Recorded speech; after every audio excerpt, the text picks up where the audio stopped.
Hey, everybody. Welcome to Friday night with Gold Eagle and Friends. Let's see if we can see who's in here. Dan, how you doing, Dan?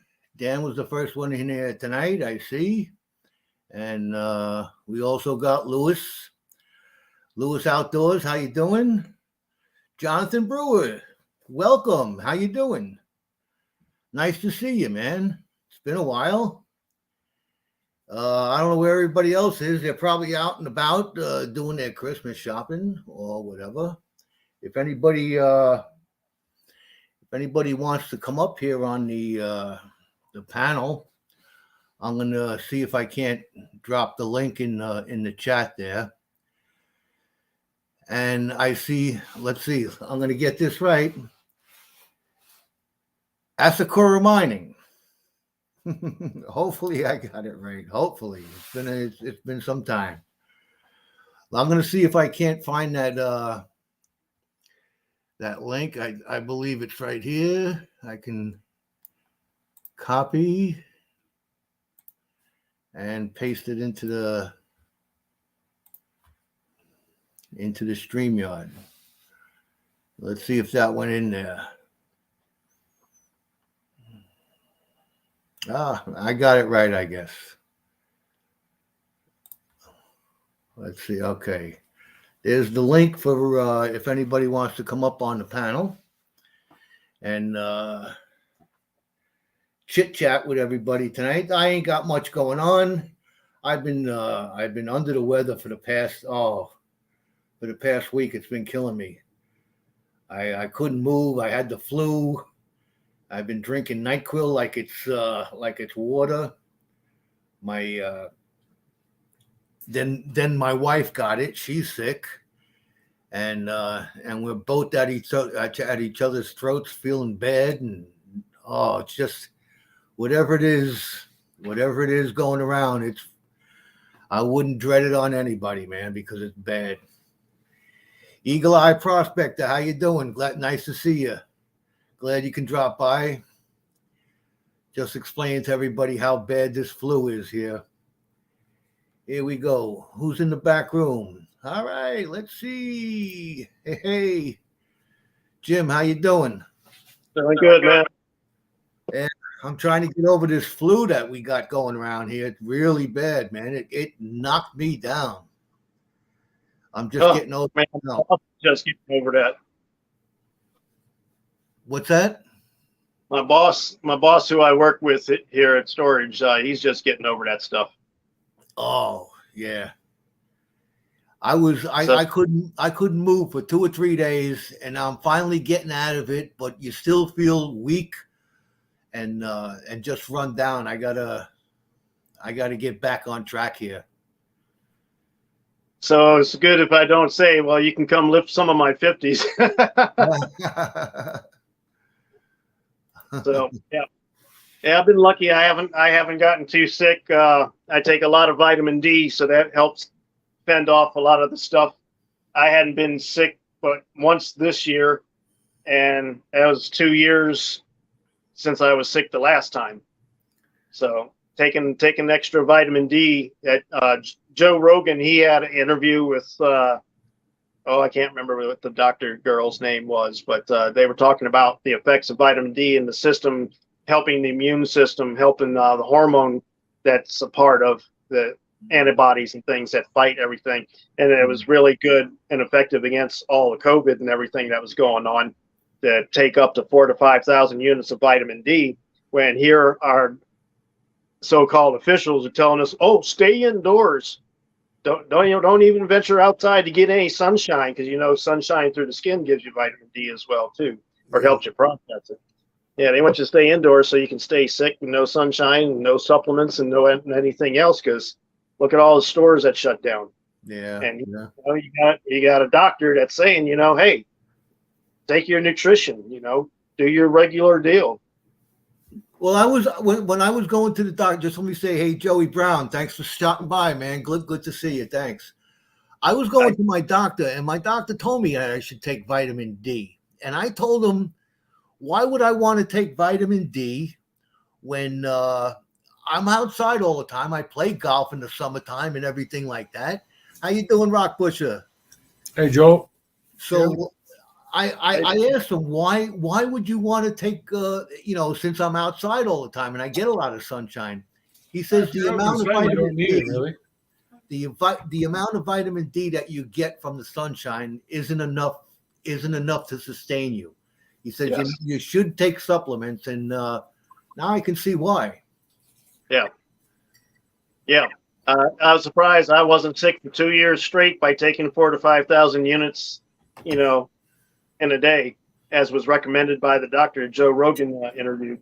And, I was only sick for 3-4 days tops with this sickness I had a couple of months ago. So, and I came through it pretty good. So, Yeah. I will say, for my experience with it works. If I stayed sick free during pandemic stage of COVID and everything else, and I do my I've always social distance before social distance ever became a thing anyway. But where can I go? I only have certain stores that I frequent anyway. I don't have a ton of friends, and I'm waiting for people to come and make a storage payment. Yeah. So I fared out pretty good, luckily. So, I'm generally in good health. I don't get I haven't had the flu in a long time, but it's just I don't know. I quit smoking. That figured it would help me out in that aspect too. But still, I got caught with it this time. Mm. Hi, Lewis. Hi, Joey. Hi, Eagle Eye Prospector. I'm Joe. I don't want to be rude, so I'm going to turn off my camera here while I eat my tacos. You enjoy your tacos. Because I didn't bring enough for class, so I don't want to make everybody jealous. All right. But I just finished cooking for the kids, so no I'll problem. eat them, and then I'll rejoin you. All right, no problem. I can't in this mode of being on your panel and the way that my phone is, I can't even see the chat whatsoever. Oh, you use the phone. Yeah, I use the phone and I'm on StreamYard, so it does certain things that YouTube does or doesn't or something. I'm still trying to figure all that out so I can start to put together a more of a format or figure out, what to do, whether these things are called shows or not. I don't know what to truly call it other than a live stream. It's a live stream. That's all. I just come on here. I generally really didn't want to start doing this until the guys got me going. Oh, I got to do this. Can you fill in for me? Maybe you can go on live. Why don't you go live? Yeah, go legal. Yeah. They're pumping me up so I finally did. But there's only so much you can do on here on the live stream. Unless you got things planned. I seen like the other guys. They got the whole network of them, the whole group of them, kind of interact with each other, and everything is gone. I don't have nothing planned to do tonight. I just figured I'd come on, and see what's happening. I'm still getting used to how they've got people set up as members or as moderators or whatever all that's about. So it's like, if you're going to do a show like Brewers and all them have been doing, they all can just, interchange and control everything. If one has to go away for 10 minutes or more, the other guy can take over easy and still run everything. Control everything. If one has to go away for 10 minutes or more, the other guy can take over. Yeah. And then there's the echo effect. What I just did is I tried to go on YouTube, so I have YouTube in the background in case I gotta. You were saying about making moderators and stuff like that. You can only do it from. I'm not even sure how to do it, but I was hearing somebody say you can only do that from the YouTube end. Yes. So since I'm not doing it through YouTube, I don't think I can assign anybody, those positions. Well, there's on the StreamYard side, there's me as the I guess the show guy or whatever, the main person, and then I have one extra spot that I can give to somebody who could be a like an assistant. And that spot is AU. I gave that to AU guys. He has the backdoor keys to get in here to help me out and do things. Yeah, Charlie knows a lot about this stuff. Yeah, and so that's all. And other than that, I'm lost. I got to find out. Like, if I wanted to make somebody a moderator, I wouldn't even know how to go about doing it. I'm right there with you. I'm just as lost too. So yeah, I was figuring on putting something more together, and I'm trying to still get everybody's schedules so I can know who's doing what shows when. I've got Brewer figured out. It's looking like Thursday's the more open slot. So I might pick a Thursday to start doing this, and also go and do it on my other channel, Prospector's Eye Podcast. So that way I can bring people like Jim on, or pick my friend Calvin, who have a lot of knowledge in, whether it's physics, whether it's geochemistry, just geology straight out, or, certain mining expertise and equipment expertise. So if I do podcasts, I'm going to use it on this format. So I got to get it figured out how to set up, somebody else on there to, like you say, if StreamYard can give you at least one so-called moderator or whatever, I haven't found out where to do that. Yeah. Just for total transparency, to be totally clear, I want everybody to know that I actually failed first year physics in university. But I got 84% in fourth year geophysics. So do that. And that's completely different. That's completely different from Calvin. Sure, he doesn't pull the Sheldon Cooper thing, but Calvin's more than just pretty bright, and sometimes it's hard to turn Mr. Peabody off. Yeah. I see you got Mana. What's that? YT808 in the house. Nice to see you. You're new to me. Is YT? I don't believe I've ever met you before, but you're welcome to the channel for sure. And Jericho is going to be stopping by soon. He's running a little behind schedule, I guess. He's on his way home. I haven't seen YouTube. Oh, there you go, Jim. Jericho is telling you how to do it. You go to the YouTube feed. I cannot see chat whatsoever. Beside that, okay. Oh, I see. All right. If you're watching the YouTube stream, I'm on stream. Sorry, I got hiccups. I ate my tacos too fast. I'm on the StreamYard stream. Okay. Or StreamYard side of this stream. So I can't. If you load up YouTube on a different device, and you can watch this, or on the same, if you're on your laptop, you just open another tab. There's three dots beside that person's name when they post in chat. And if you're the host, you can click on those three dots and make that person a moderator. Huh. Yeah, I see. I'm doing it now for a few people there.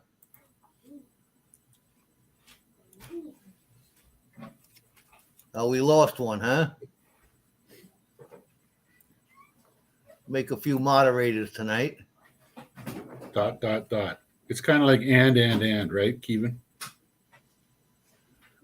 Let's see, where's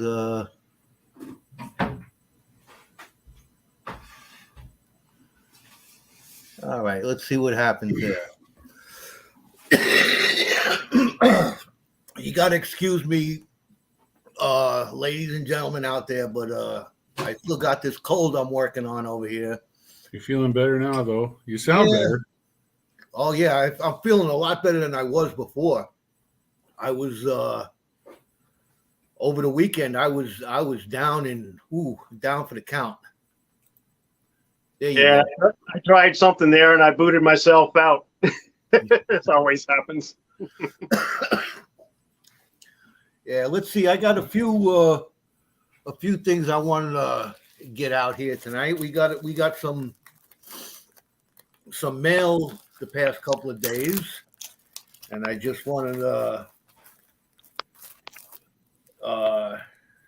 Chilling and Grilling with Dan sent me a whole bunch of a couple of right on his new koozies that koozies. are signed on the back. And, Oh, sweet. And some let's see what else he's got. He's got some of his new poker chips that he's got me over here. Chilling and Grilling with Dan. So, and also some stickers. He sent me some stickers, but he's got a little note in here, some for you and some for the giveaway. So we're gonna end up giving away a few of these stickers and koozies and poker chips. So we'll see what happens with that. So that's one. We also did last week.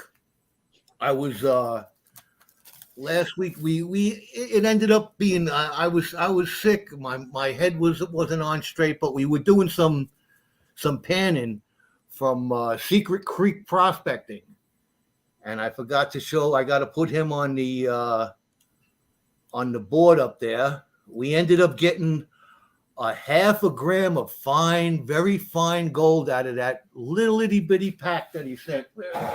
Right on. Find it. I don't know, it's around here somewhere. But very fine gold, and it was very nice to pan that stuff. I really appreciate that. So that was from Secret Creek Prospect, and we got to put him up on the board there. Were you able to figure out about how far down in mesh size it went? It was down to about, I would say, 30 mesh, 30, 40.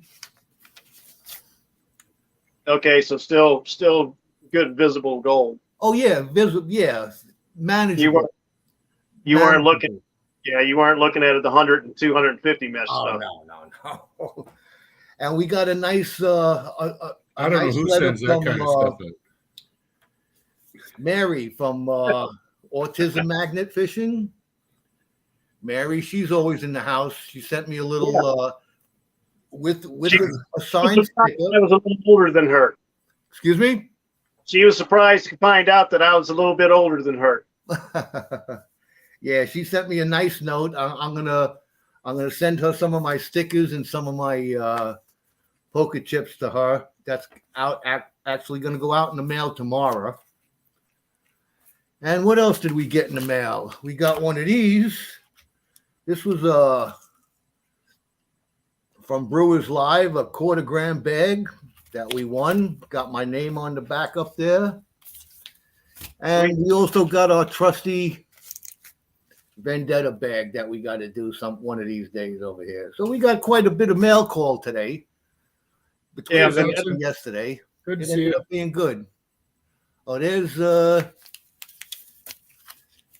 Brewers over there, I see. It's not Jeff, it's Jonathan, but they're brothers, I believe. Oh, okay. Jonathan in the house. How you doing? Nice for you to stop by. I appreciate it.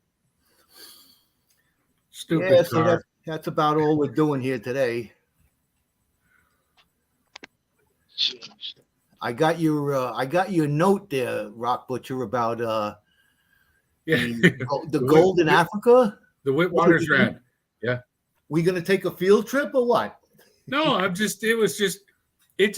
struck me as neat. Like, I mean, one of the biggest gold deposit in the entire world is actually a paleoplacer. It's a placer deposit that was laid down in a river that's been cemented and then tipped up into mountains and stuck.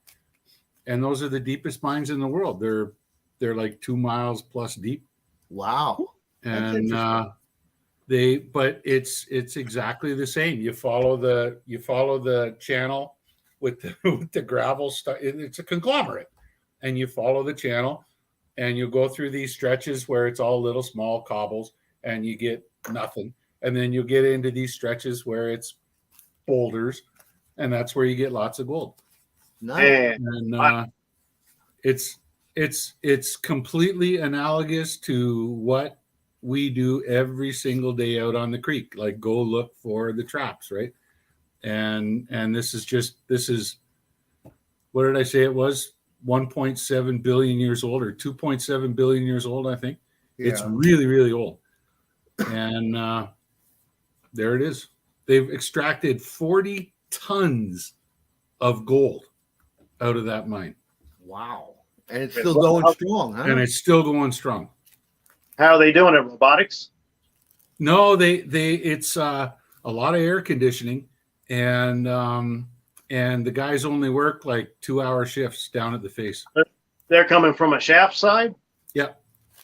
Oh, okay. So I was going to say, if it's doggone 2 miles deep in the water, man, humans can only go to about 660 feet. Oh no, this is no. It's not underwater. It's on land. It's on hard rock. Okay. It's a hard rock mine.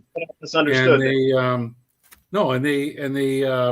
they shaft down, but the big thing there is the geothermal gradient. Like for every kilometer, every 1,000 meters you go down, depending on where you are, the temperature, ambient temperature, goes up by anywhere from 8 to 11 degrees.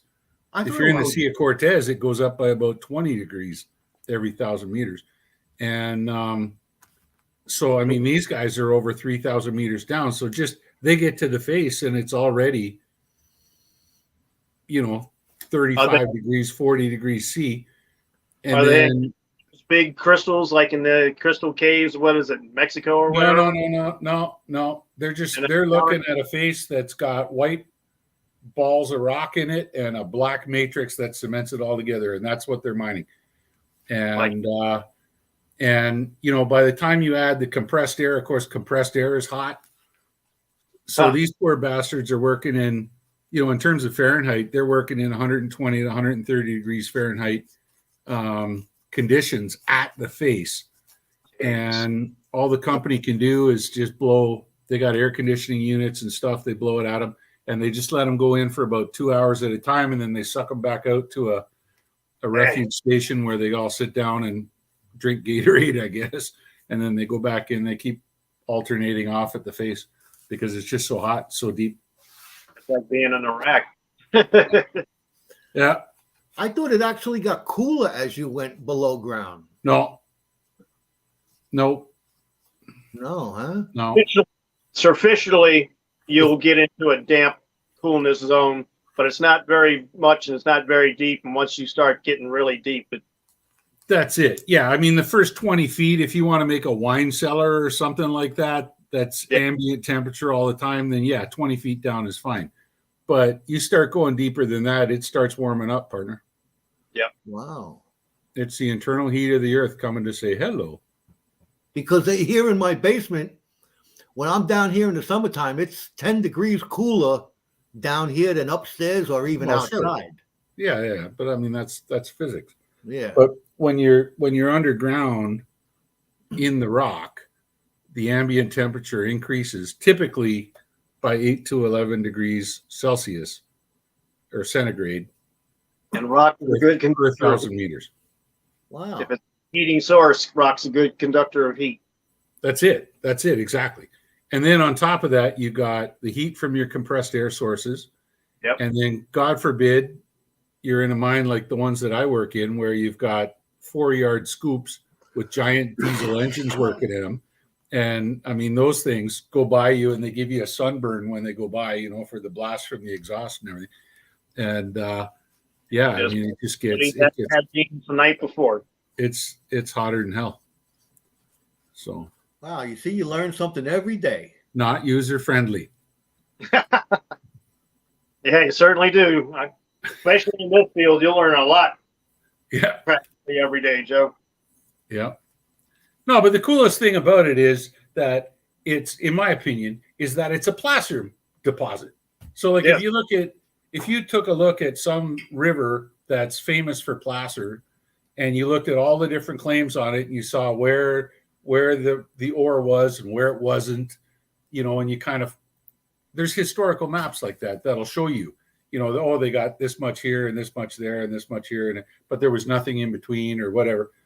And then you take that, freeze it in time, and place it vertically into a mountain, and then try to mine that.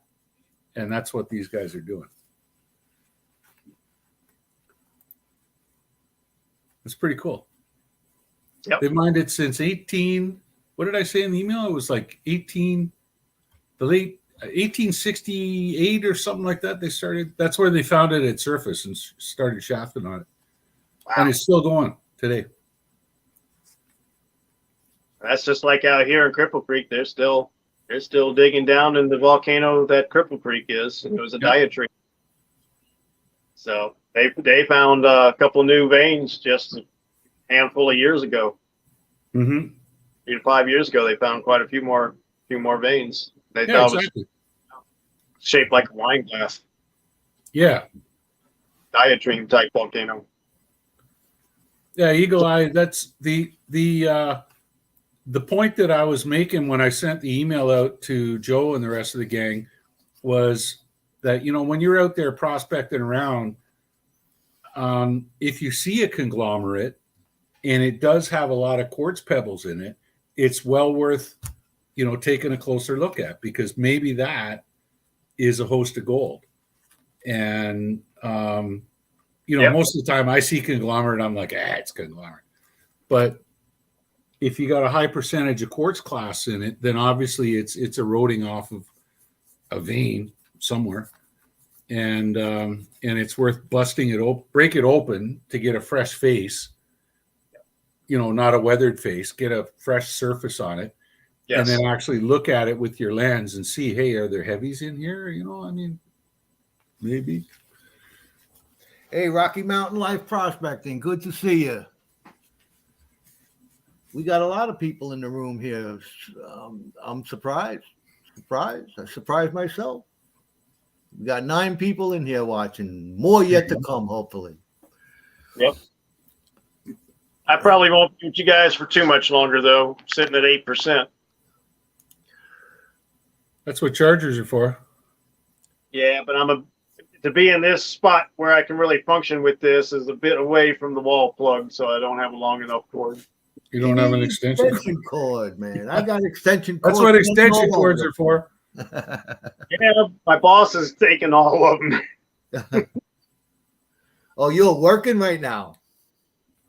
Yeah, I got off work a bit ago. So I feel your pain. I went looking for my extension cord that I keep in my truck to do my block heater now that it's getting cold here. Yeah. And my wife has shanghaied it, and she's used it to plug in the Christmas lights out front on all the cedar trees. How much snow you got up there, Rock Butcher? It's still just a couple inches, but boy, is it cold. Minus 20. I seen Jericho put out a little video on. He got clobbered with a whole bunch of snow over there by him. Oh yeah, yeah.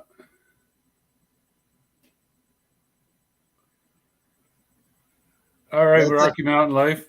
Merry Christmas to you too. Thanks for stopping by. We really appreciate it. Don't forget to hit that like button on your way out and enjoy your meeting there for Christmas.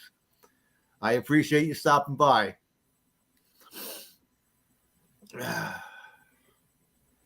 Yeah, not too bad. Not too bad.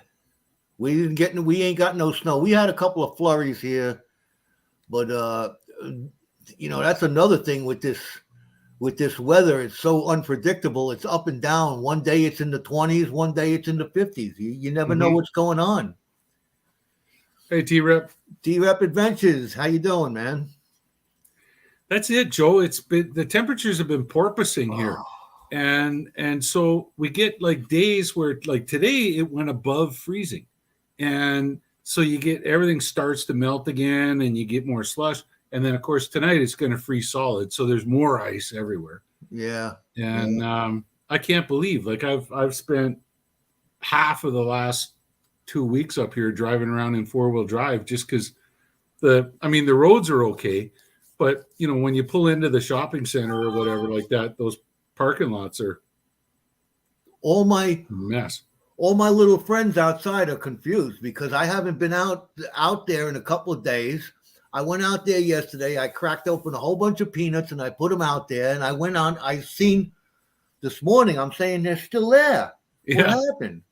And then all of a sudden, now I went over, looked, a little bit later in the morning after coffee, and they were gone. So I put more out there. So now they says, oh, he must be feeling better, so he's coming back out to feed us. So they're happy again. Right on.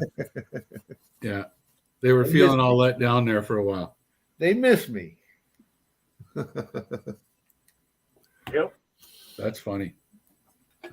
Yeah, they were I put a whole bunch of stuff out there for the birds, and the squirrel was up there having his way with everything until I shooed him away because he ate most of them, and then the cardinals were out there sitting in the tree. Both my cardinal friends and their girlfriends waiting. There's a pair of them, so I took care of them, and they'll have to wait till tomorrow to get anything else out of me today. But it's fun. You got to take care of the little guys, you know? Yeah. Yep. So everybody got their Christmas shopping done or started or anything? Yeah, we started. But I just I spoke to my son yesterday.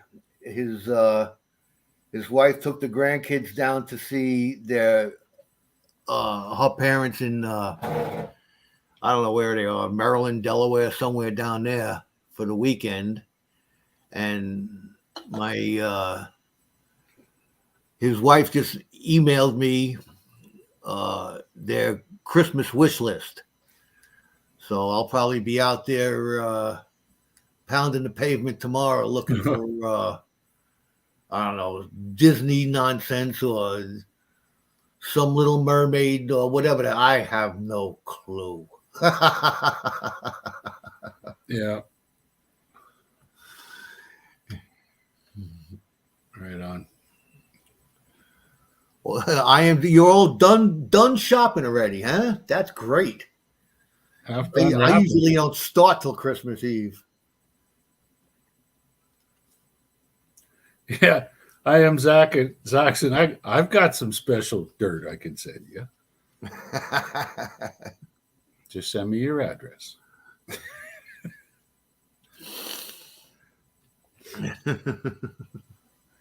Yeah, I do.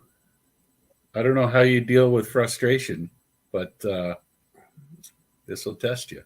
Oh yeah, that'll definitely test you. I'll be right back in a sec. Sounds good. All right, I'm here left holding the pot all by myself. But so shall it be. I'm gonna have to let's see, I got some what do I got coming in the mail? I got a couple of packages coming in the mail from actually they're all from from Jericho. So that'll keep me stocked up on my on my winter supply of gold panning material. And I always got my tailings to do. You can always play with your tailings. So I'm gonna have to come up with some new ideas to. I'm gonna look at. I would really like to get into. I want to buy a kiln. Is actually what I want to do because I have other things that I can use it for, but I want to. I'd really like to work with a kiln and try and make a few pours here and there, you know, and maybe buy a book and figure out how they got to put in, you know, the whatever borax they put in there to help separate the metals and everything like that. That is very, very interesting to me. I'm gonna have to go through my channels and find the people who do that and read more into it. Read more into doing and finding out more about how to do that before I blow up. And hopefully, I won't blow up the place while I'm doing it. But I'm gonna be right with you in a minute. Give me a second. I am Zaxxon. He's coaxing me. He's do it, Joe. Do it. Yeah. I think possibly I'm going to look into getting a kiln for next year so I can play with that. Solve my problem. Because I was, I was an iron worker before I went to the Transit Authority, and I know how to weld, I know how to burn, and do all kinds of stuff like that. And I have an oxygen acetylene rig over here that I've used to do various things for. I have a technique to finish off the raw tattoo machines. I work in a tattoo shop occasionally, building the tattoo machines and making the raw ones. I put them under intense heat and quench them in oil, and it seems to it makes them really blackens them, and it makes them really I guess you would say makes the current flow a lot better through the machine, as opposed to more conductivity through the machine. Much and the guys say it works great. It makes the machine run a lot smoother. So I want to try doing that in a kiln instead of just firing it up with oxygen acetylene. So. With the oxyacetylene, you'd be putting a coat of carbon on it, which is a really great conductor. Yeah. If you put it in a kiln, you might not get that coating. That's food for thought. So, I mean, you could almost do the same thing, just holding it above a candle, because. You have to get it. In order to get it to actually change color, you have to get it really hot. Okay. Very hot. So that's what I do with the oxygen acetylene. Maybe.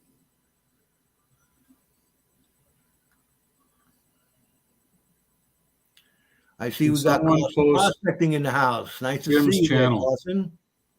Which Jim? Jim Asakura. Brewers. I should be able to do that if Jim's not. I don't know where we are.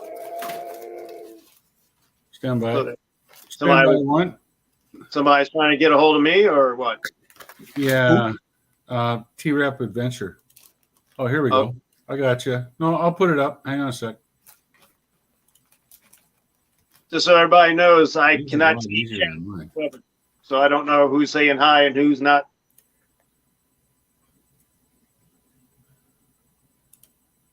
Yep, brewer sticker. There you go.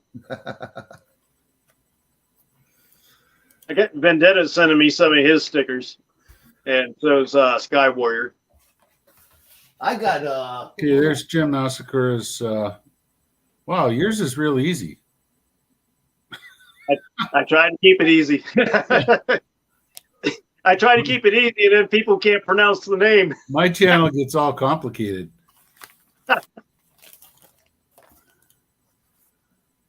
Oh yeah, you could actually go into your about page and change that, and make it your name. I've done that. You're talking about the handle name, yes. Yes. Oh, I've already changed the handle name because my original channel was The Rock Butcher. I don't know why, and it just didn't make sense to be The Rock Butcher. And then have be in streams. It's Rock Butcher, and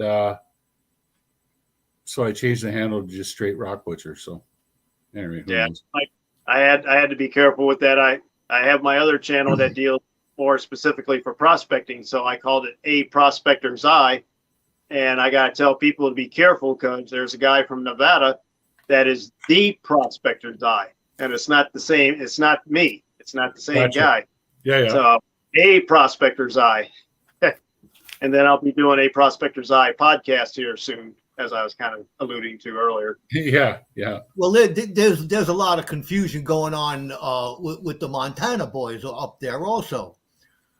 I guess all of Montana has the same area code. That's right. So you get 406 Prospector, you get Prospecting 406.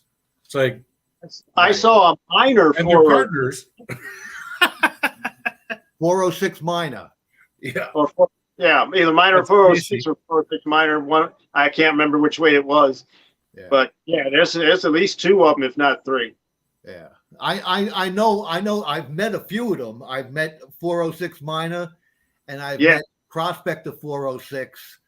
And also I've spoke there's another one. There's Toaster 406, who's also one of the Montana boys. Yeah, it's confusing very confusing up there in Montana, to say the least. Huh. Now it's getting confusing in here too, because we got Brewers Prospecting and we got Jonathan Brewers, and they're not related. You know that. Huh. Okay. I thought I heard Jeff talking about a brother of his of something of some sort. I don't remember the context of the conversation where that came up with or whatnot. Well, we're all brothers in here anyway, so it doesn't make a difference. I mean, relation, actual blood relation, like actual literal sibling. So, but I would have mistaken it. I would have figured Jonathan might have been related to Jeff.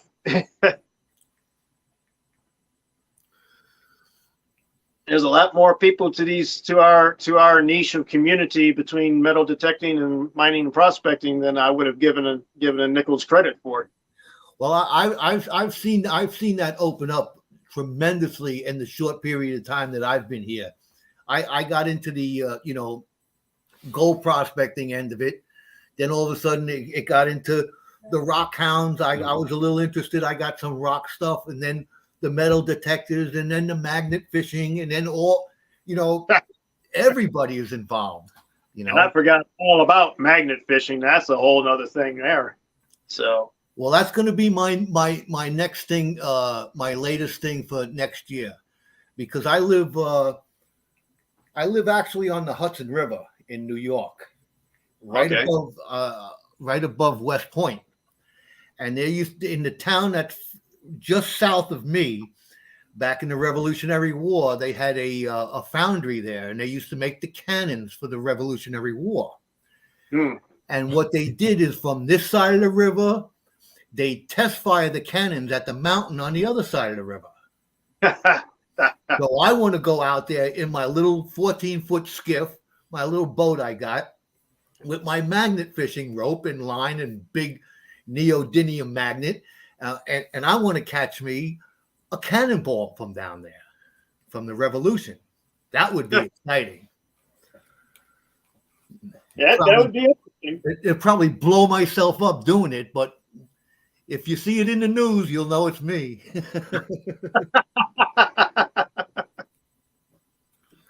Oh man. And that's something else I need to get, eventually, is get a little canoe or kayak or something, so I can get to all those parts of the north bank of the river down here where I go, because there's so many cool and interesting spots that are just untouched, and they're always on the opposite side from where I'm at. Man. So I understand that. Just if you ever get an itch to do it, invite them boys from Michigan who are doing all the digging on Oak Island, and tell them when you got Portuguese cannonballs over on the other side of the Hudson. Yeah. They'll find you a trip over there and get you linked up with Gary Drayton.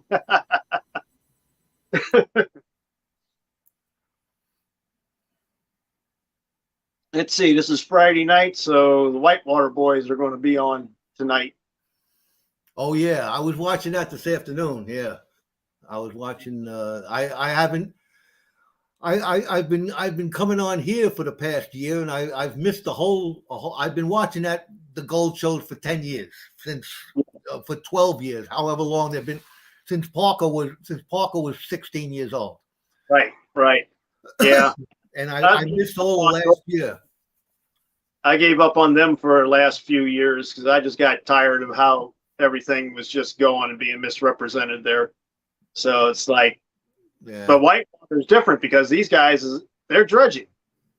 And I started off with dredging with my friend Calvin and a couple of other buddies. But, it's been a while since I've dredged, and now I've got my own dredge. So I like to watch it a little bit, though. They're doing that stuff in very insanely dangerous gradients of river. Oh, yeah. That's unbelievable what they do. I can't believe, they're showcasing all that. And I don't see enough disclaimers on there talking about the safety side of that. That's, man, you got any kind of gradient, you're asking for trouble. You have quite a bit of equipment. I seen your video of your storage unit with all your buckets and your sluices and all kinds of stuff, huh? Yeah, and you're seeing it all stowed away, so you're really not getting to see everything spread out and how it's put together and whatever, or what's in it and all that. And you can't really tell that that's like about 750 buckets under the loft there. When you just see that front line of buckets, it's enough to do 10 cubic yards of material. Wow. And all those buckets didn't cost me a penny. They were all free because I live by apartment communities that decide to repaint every couple of years. And this way, these are the thicker mill buckets because they contain the paint. And they have to be thicker because you don't want them to splat and fracture and break apart like the regular Lowe's and Home Depot buckets that aren't worth the $4 or $5 they're asking for them now. Those things, you drop it on a rock, boom, they crack and are broken. But the ones that you get your paints in, they're much thicker mill. I didn't pay a dime or a penny for any of those 750 plus buckets. Wow, nice.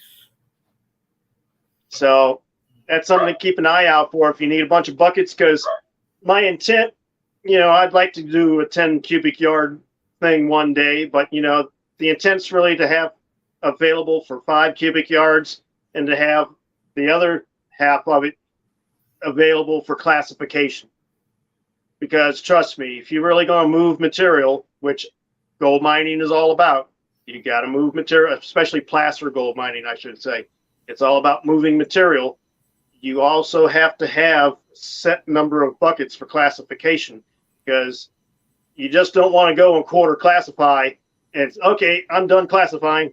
Because some people can't stand classification at all. But if you don't get it to more even particles through the law of diminishing returns and everything, it's just going to be very hard to get your stuff into final extraction. I made a mistake when I went out to see 406 Monitor out there in Montana. When I found a nice place to dig, and I started digging, and I was digging my little heart out, and I'm filling up my bucket, and now it comes time. I says, I'm way over here, so let me get enough material to bring over there so it's not a wasted time. So I decided I was going to fill the bucket up. I filled the bucket up, and then I decided, okay, let's bring it over to where I got to classify it and run it through the stream sluice I got set up. First of all, it was too heavy for me to carry. Second of all, I was 6,300 feet high, not used to being out of that element, living at sea level all my life. And just carrying it maybe 25, 30 yards, I almost died. I was going to ask if it was wet weight or dry weight. It was wet. Joe, you should have been with us when I was first down in Ecuador back in the, late 90s, early 2000s. We were in Quito, and Quito in the morning, the capital city, I think Quito sits at 12,000 feet. Oh. And in the mornings, they've got these rolling blackouts. And our office was on the 3rd floor. So in the afternoon, we'd have power. Like about 10 o'clock in the morning, the power had come on. And you'd have power all day, and you could take the elevator down. But in the morning, you had to walk up 6 flights of stairs to get to the 3rd floor. And I had to stop on the 2nd floor and go, oh, yeah. You made second floor. And then when I went back there in 2005, 2004, 2005, my company had apartments rented in this like 30-story high building in town. And we were like right up near the top floor. And you would get time off and you could go into town and you could party or whatever, just blow some steam off or what, because we were down there for sometimes months at a time. And you come out of the jungle and you just go and blow off your steam. And there were, I mean, a lot of nights I would wake up gasping for air. And you'd have to sit on the side of the bed for a minute and get it. And I never got altitude sickness. Like I got used to it, but it was enough that the oxygen deficiency, like it was like, okay, just breathe. Okay, now you can go back to sleep again. Yeah. And no, it's a real thing, man. I was having I actually I had a cot with a little tent over it. Yeah. It was quite comfortable, you know. But it was, you know, like you say, at night when I'm in there and it was cold and I'm wrapped up in my my sleeping bag, and I got kind of like anxiety. Mm-hmm. That I couldn't breathe, and I had to take the sleeping bag off. I had to open up the tent, and I actually had to sit up and like you say, breathe. I actually had to sit up on the side of the bed and just breathe. Well, since then I stopped smoking too. So yeah, you know, I was a smoker back then too. But you know what they say? It's interesting, like. Dealing with all the geologists I've dealt with working at elevation and that, they say that the smokers actually have an easier time dealing with it than the non-smokers, because smokers are habituated to having less oxygen in general, kind of thing. But I don't know if that's true or not, because I mean, it's relative, right? I mean, you're both at the same elevation. This guy's getting 6% less oxygen than this guy. Then you both go up to here and you're getting, you know, I mean, okay, he's still getting 6% less than the other guy. But they say that smokers have less of a hard time dealing with it. Well, I even, you know, even through those small little anxiety attacks that I was having, I'd sit up, I'd actually get up, you know, go outside of my little tent there and smoke a cigarette, you know, just to try to calm me down, because I didn't know what was happening until I figured it out. It was the exact opposite of what you needed. Yeah. Well, Joe, I can tell you this: if you ever come and visit me, which I'm sure it was like that when you went to 406 up there, my town itself is at 6,035. And where our club's claims at is just below 7,000, just for river placers. But all the hard rock mines, like Jim is saying, 11 and 12,000 feet, going up the Continental Divide there. Yeah. If I ever take another trip like that, I'm going to invest in a little bottle of oxygen. Either that or read up what the guys do in preparation to go up Mount Everest. Yeah. And the acclimation phases they do by going up, you know, you go high, but you sleep low to get acclimated to getting up to higher elevations. Wow. Yeah. And they do that over a series of 6 to 8 weeks before they do their summit push. Yeah, they're Rocky Mountain lifespan. They live at 9,350, and you get used to it. Yeah, you totally do. 9,000. You totally do after a while. Like I never had a problem working in the mountains and up in Atacama, in Chile, or anything like that. The hillside I go to is 9,250, so 9,000 is not terrible either. But when you start getting to about 10,200 and 11,500, which is timberline, and then up to the 12, 13, and 14ers we have here, you know, that gets hot, that gets laborious. That's right. Yeah. 6,000, 9,000 feet's not so bad, but we don't want to do what Jim did and go run up a flight of stairs. No. Well, I can see those guys playing football. I wasn't running, and I was still out of breath. Yeah, it's a funny thing. Denver's lower than I am. Yeah. Yeah. But yeah, for people that aren't used to it, it can be a little drag on the intake into the lungs for a bit until you get used to it after a couple of weeks. But I still wouldn't tell you to go run up a flight of stairs or two. Not unless you've been here for a couple of months. Then, well, that's like even Rocky Mountain Life Prospecting is saying they visit Denver for a while. The football teams that go to Denver and play, you see them, they make a 30 or 40 yard play. They're on the sideline sucking that oxygen. yes, they are. Yes, they are. Because what people don't see is you lose 3 to 5% available oxygen for every 1,000 feet up you go, much less the same temperature, 3 to 5 degrees. Yeah. So 3,000 foot. So that's why I got 80% available oxygen here in Colorado Springs. And then when you get on top of a 14er like Pikes Peak is, which we have here, you got 53.6 available percent of oxygen compared to sea level. Yeah, the trick, like in my trade, you learn is just take your time. Like you understand, okay, this is, I'm not going to be able to haul what I haul at, like I can haul 150 pounds of rocks at sea level. All right, so let's do 75, and see how that goes. And just take your time, man. Go 100 yards and sit down. And a recommendation for Joe is the next time you go and do 5-gallon bucket things, get you at least a couple of them and split your cons to at least half a bucket. Oh yeah, I learned after the first bucket. I'm not carrying this crap no more.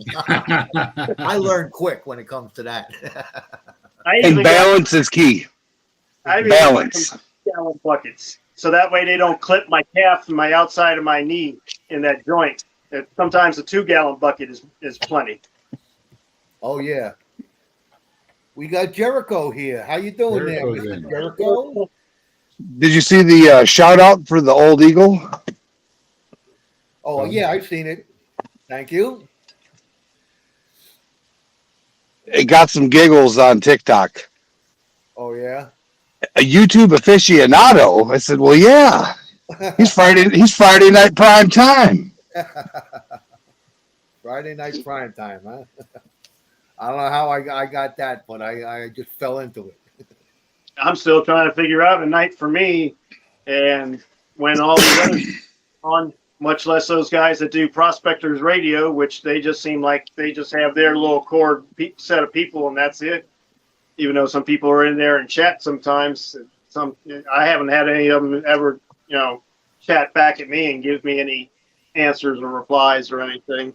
Hey, so Jim, I guess more of a formatted show. Jim, if you're looking at Prospectors Radio, there's that's kind of a split group.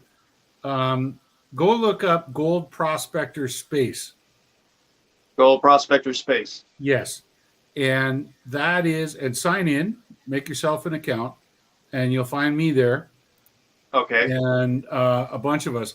And so if you're watching Prospectors Radio, which most of the time, like Scott Swiftwater, we just laugh at him in the background because he's drunk as a skunk. But I like to give him a hard time sometimes. But the thing is that those guys on the channel, they don't read the chat in YouTube. That's what I mean. You can slag them as hard as you want in YouTube, and none of it gets through. But if you go on the Gold Prospector Space into the main room or the main live chat, you'll find a whole bunch of guys there. And if you join it, I'll introduce you to the guys. Okay. And I've actually been a guest host on that show one time there a couple of months back. So I've had comments with Shad and his wife several times. Yeah. And I've watched quite a few of Swiftwater's videos as well.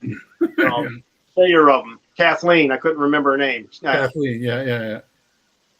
But Gold Prospector Space is the website you want to go to, and sign in, make yourself a, make yourself a little account there. Doesn't That's cost you a cent. And yeah, and they do all kinds of great stuff. I mean, there's events that they host and stuff and giveaways and they're all, it's like this community here. I mean, they're all very open, and I wish I could sort of bring the whole thing together, but I'll do that once I retire, I suppose. But That's a .com. yeah, it's let me go find it here. It's It's yeah, not gold, all one word, Gold Prospectors space, so 2 S's there, .com. Okay. Got it. I wrote it down. Yeah. And then if you watch if you're logged into Gold Prospectors space at the same time as you're logged into the YouTube stream, and you chat a little bit in the mainstream, when the Gold Prospectors thing goes offline, when they end the radio show, Jaron, Mr. Lodak, he'll pop up a Zoom meeting link, and you can join that. And that's when kind of 8, 9, 10, 15 people all get in, and we just sit around and have a beer, kind of baloney bullshit, and Cool. And talk about life and catch up with each other. So it's a fun time to get in and get introduced to everybody. Okay. Thanks for letting me do that. Yeah, no problem at all. So how's the sickness? Who, me? I heard you sniffling and coughing earlier a little bit. I'm getting like I was saying before. I'm getting over it. I still got a little bit of a dry cough and a little bit fatigued, but the fever and mostly everything else is gone. But I was down for the count in a couple of days. My wife is sick. She's oh geez. she's getting over it. We're scared with her immune compatibility or whatever the hell you want to call Her it. health issues. Yeah, and but for the most part, she's doing all right. That's And good. Yeah, I got a prescription for it.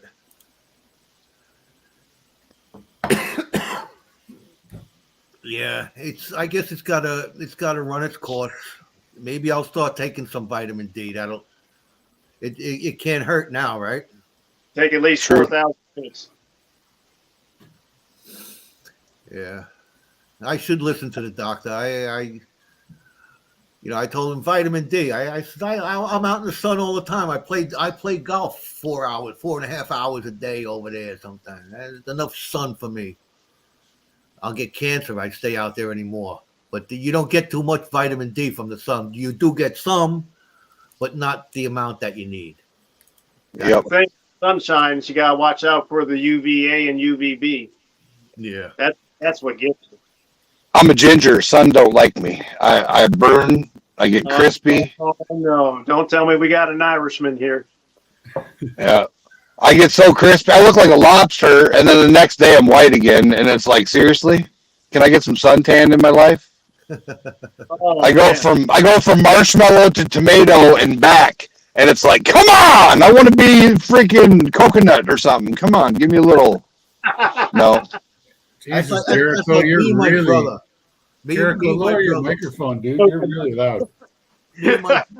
Me and my brother, we're only 13 months apart, and he's not really a ginger, but he had little reddish tint to his hair, But he burned like a lobster.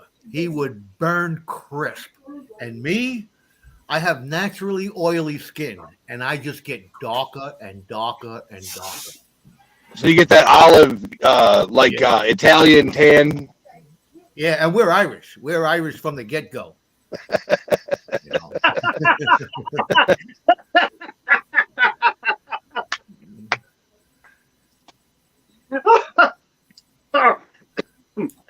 Oh man. I remember coming back from Africa one time, and I've been over there for 4 months, and I had a buddy of mine pick me up at the airport in Toronto, and I walked right up to him, and he was standing there looking for me, and I walked right up to him, and he wasn't even looking at me, and I said, "John," and he looked at me, and he's like, "You're black." Like, what? Well, yeah, I've been working in an open pit. What do you expect? You know, take the ball cap off. I'm not black up here. That'd be funny. Yeah. Yeah, when I was Like, you're black. I was looking for a white guy. when I was younger, when I was a kid, we used to go to we had a beach pass and went to the beach every day. And I just got darker and darker and darker and darker, and my hair got whiter and whiter and whiter and whiter. Just bleached. Yeah. That's when I had hair. Now it just gets grayer and grayer and grayer. That's because you're old eagle. I know the feeling, Joe. I knew that was coming. That's all right. So I entered a program. If I quit smoking Good for you. cigarettes, I hope you get better soon. yeah, if I quit smoking cigarettes, I get my insurance premiums go down. I don't have copays, and they'll give me $1,500 to buy new clothes. Wow. Clothing stipend. Wow. It's something to do with your weight change when you quit smoking. It fluctuates Yeah. because you snack more, I guess. I don't know. Wow. Yeah. But they said that in order to get me to quit smoking, they said giving me because I asked, I was like, well, how does that make sense? They said, well, we'll take less money and we'll give you money because you're going to cost us less money in the long run, How can I get health wise. Yeah. I want in on this deal, man. I quit smoking. What are they going to do? Give you Champix? No, they prescribed a patch, and she said I can vape certain vapes with lower level nicotine, and then they got a step down program where it goes from like 2 milligrams to 1 to half to quarter to none, and then just flavor. She said that if I need to do it, so I found when I quit the second to last time I quit smoking, I used the patch, and it worked really well.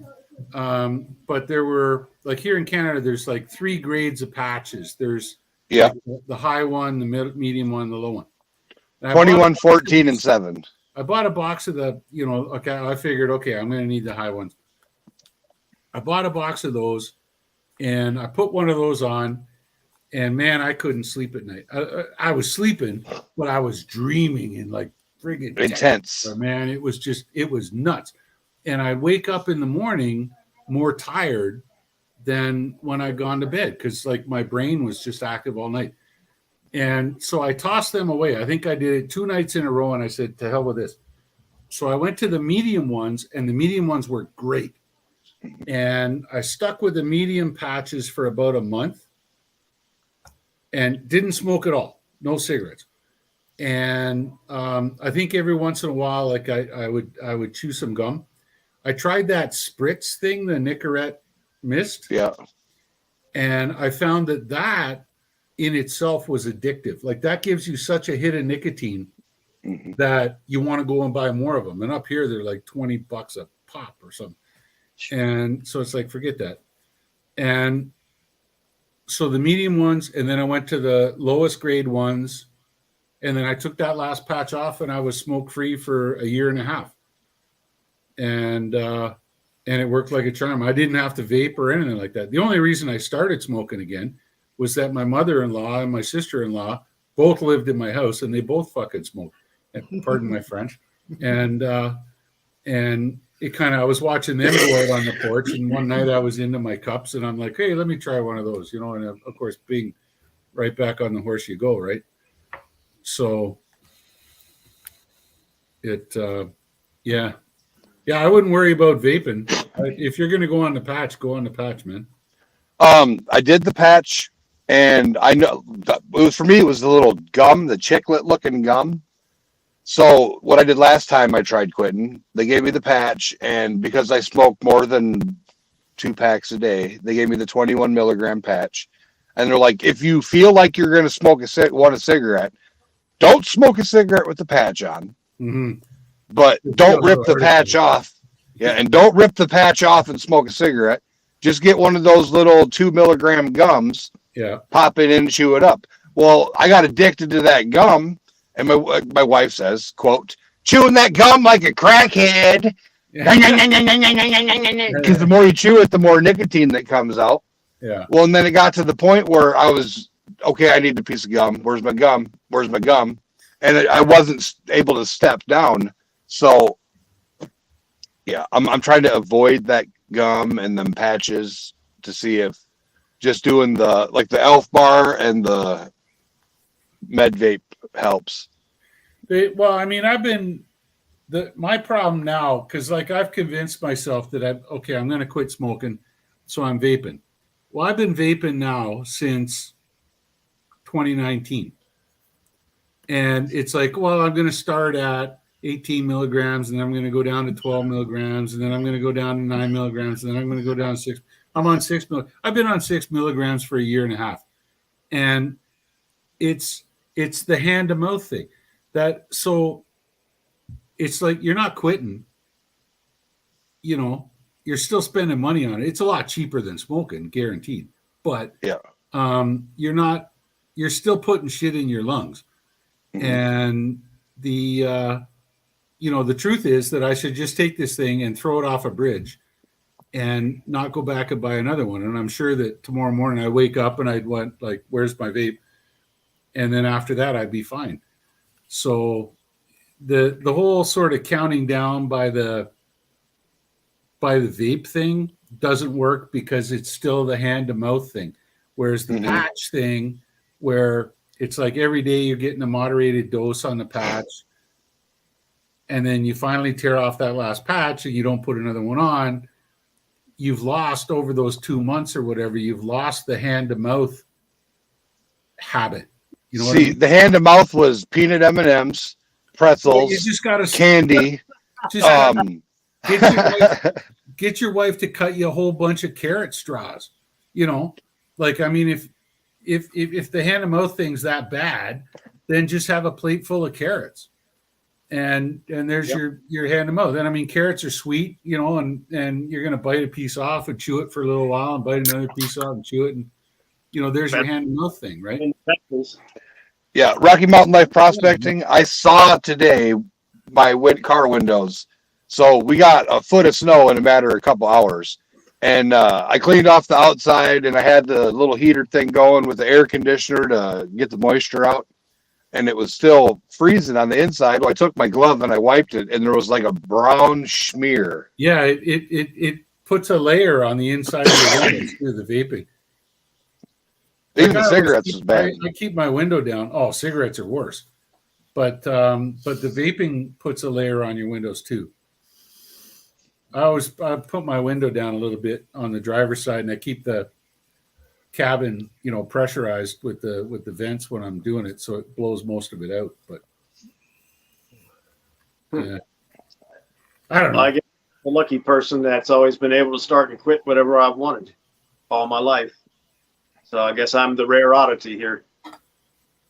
There you are. I quit. Yeah, I heard someone say one time, some doctor said that quitting nicotine is harder than quitting heroin. Mm-hmm. And, yeah. Wow. Because it's more readily available. I don't know. And it's just as addictive. Yeah. But it's the availability. Like, you can't go to a grocery store or gas station or there's cigarettes and chew and vapes, and every store has them.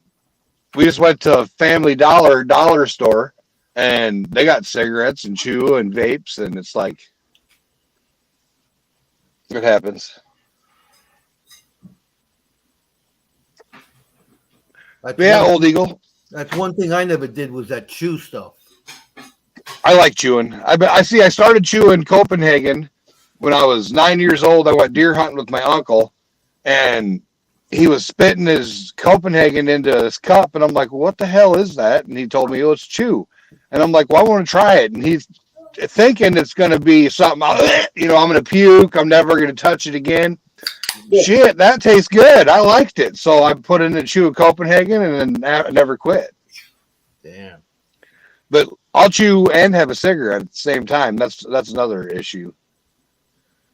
I'll walk around with the chew in and randomly puff on a cigarette. I did it once. One time when we were I was in boot camp. There was some guy, I don't know where the hell he was from. He may have been from out west there somewhere. But his mother sent him a care package with 25 packs of Red Man in it. Oh, man. So he gave me a pack of it. I said, let me try some of that shit. I think I did it twice, and I think I threw up the second time, and that ended that real quick. Yeah, that Red Man leaf, was it the plug or was it the leaf? The leaf. Okay. Say, I got a chunk of plug, and that was the third type of chew I tried. And I got a chunk of that plug, and you just bite off a piece of it, and it expands and breaks apart. And it's like, man, yeah, that made me gag because you just get so much chew juice that it's terrible.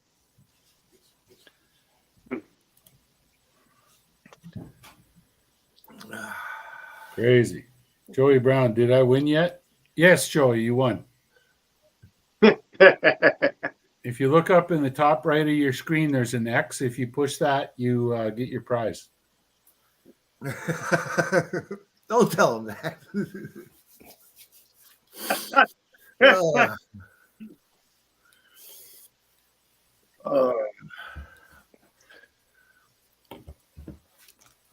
So, big news.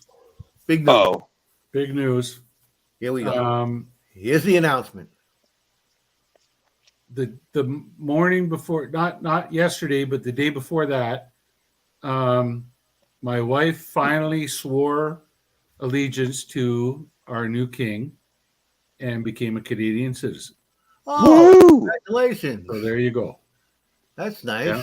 The first of our family members to pledge allegiance to the king.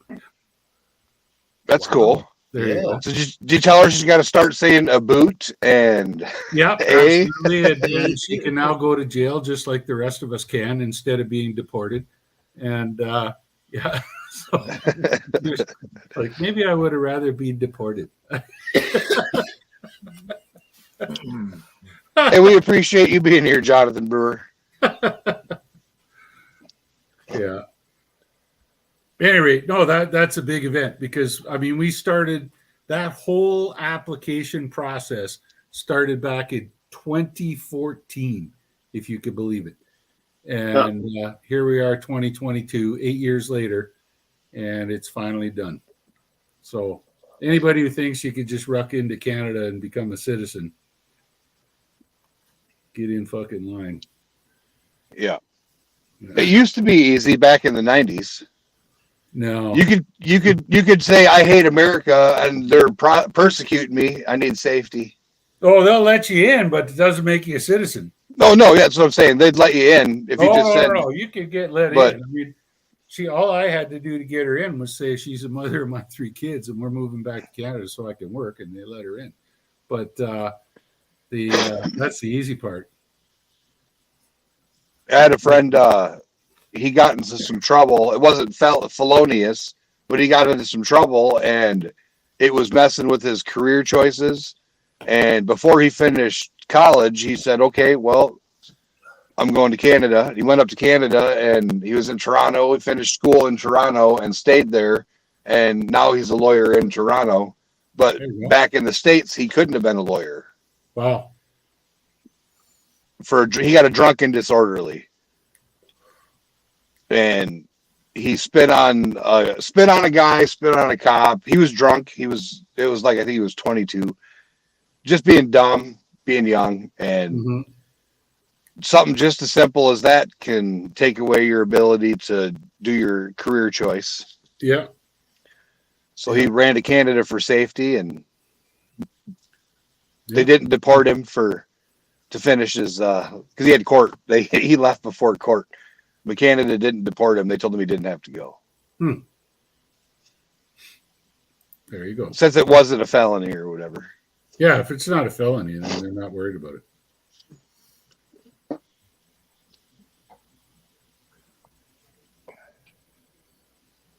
No, don't get me started on Trudeau, Jonathan Brewer. Yeah. So I hear Trudeau's taking some more firearm rights away from Canada. There was a video about it today. So you can't have semi-automatics. You can't have AR-style rifles. You can't have pistols. What's left? Does he want you to have single-shot shotguns and muzzleloaders only? You can't have semi-automatics if they were originally designed to hold more than 5 rounds. Yeah. So you have a 3-shot bird gun. We've always had 3-shot shotguns. That's been I'm saying years and years. So you can have your bird gun, and then you can have a muzzleloader. Or a bolt action. You can have a bolt action with 5 shots. I've got a lever action Marlin 3030 that holds 7 rounds. And that's still legal only because Trudeau doesn't understand that a tube magazine can hold 6 rounds. As soon as somebody tells him that, I'll be fucked. But, I got a Marlin 22 that holds 15 rounds in the tube. There you go. You're not allowed it. Well, you are here. Yeah, you are. As long as it's not a box magazine, detachable box magazine. Yeah. You wouldn't believe some of the crap that they've put out here.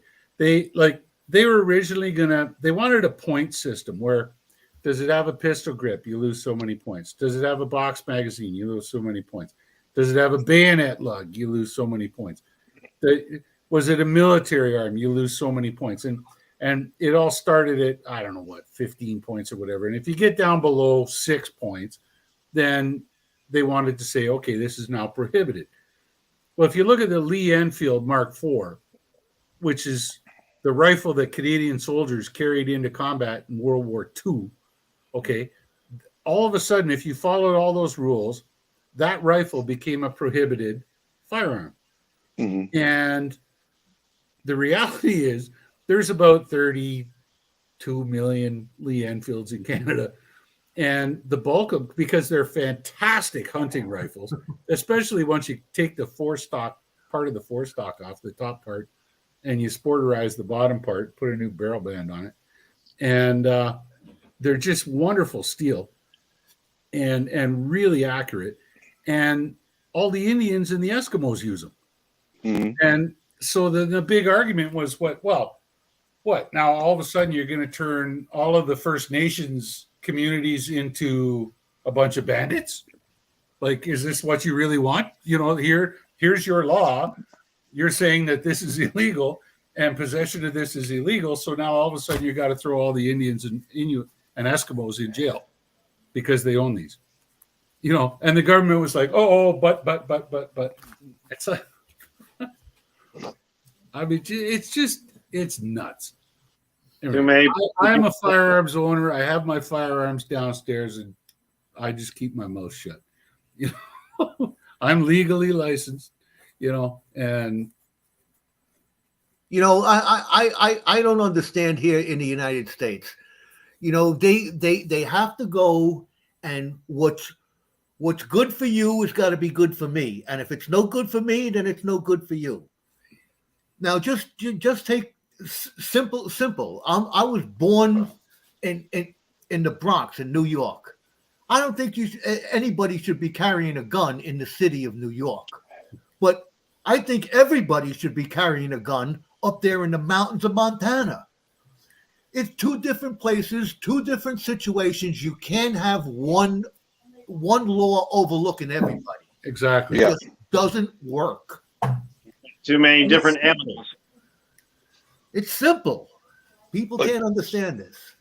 My dad was telling me back in the day, it used to be where you weren't allowed to go to in certain places in Alaska. You weren't allowed to go into certain places in Montana and Idaho without a gun. Right. Yeah. You Yeah. had to have a gun, and it had to be of a certain caliber. It had to be able to kill a freaking mountain lion, a grizzly bear, or Sasquatch. But When I worked in the Yukon, we had dispensation from the 3-round magazine capacity in the shotguns.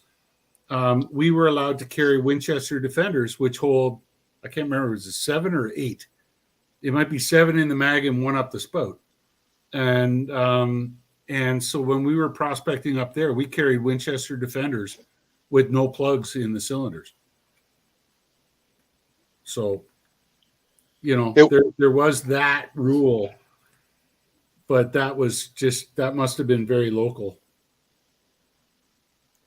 You know, Jonathan just stated something in there about being a constitutionalist. I agree. I'm 100% behind, you know, the right to bear arms. I think I don't think anybody should touch the Constitution. No, you know, when it comes to that, but especially Donald Trump, who just suggested that they should reword the Constitution for specific. Let's not get started on that. Specific needs. We'll go over to Bayou Go Guys channel if you want to get started on that. Yeah. But you know, I still don't think, you know, in the city of New York, there's no reason for you to carry a gun.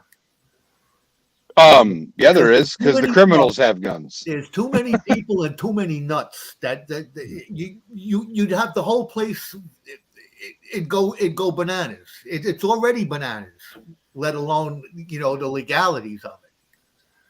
Well, okay, not carry, but in your home. So, what's the response time in New York? In the city of New York. Now, the city. I live now. I was born in the city, but now I live outside the city, and I have different views. Outside the city is a different story, but in the city, no, there's no need for it. But in your home, I think it should be allowed, and it's still not, correct? It's not. Right, and it should be. Not in the city. Not in the city. Outside the city is a different story. Yep. I can own a gun with full carry permit up here. What do firearms owners do in the city? You have to have if you own a business, if you own a business, then you can apply to have a carry permit. Yep. No. I mean, like, say you're a deer hunter and you live in the city. Where do you put your rifle? Oh, you can have a rifle. You can have but not a handgun. You're talking about handgun. Not a handgun. So if you're a handgun owner and you compete in IPSC, sporting competition, and you have to leave it in Connecticut. You know, there's special cases that can, you know, permitting and applications that you could go there and here's a perfect example. My father was not born in New York. He's actually from Michigan, and he was stationed in New York in the Navy. That's where he met my mom. But he had a gun that he had from Michigan, and he had it on the ship, and he had kept it locked up on the ship.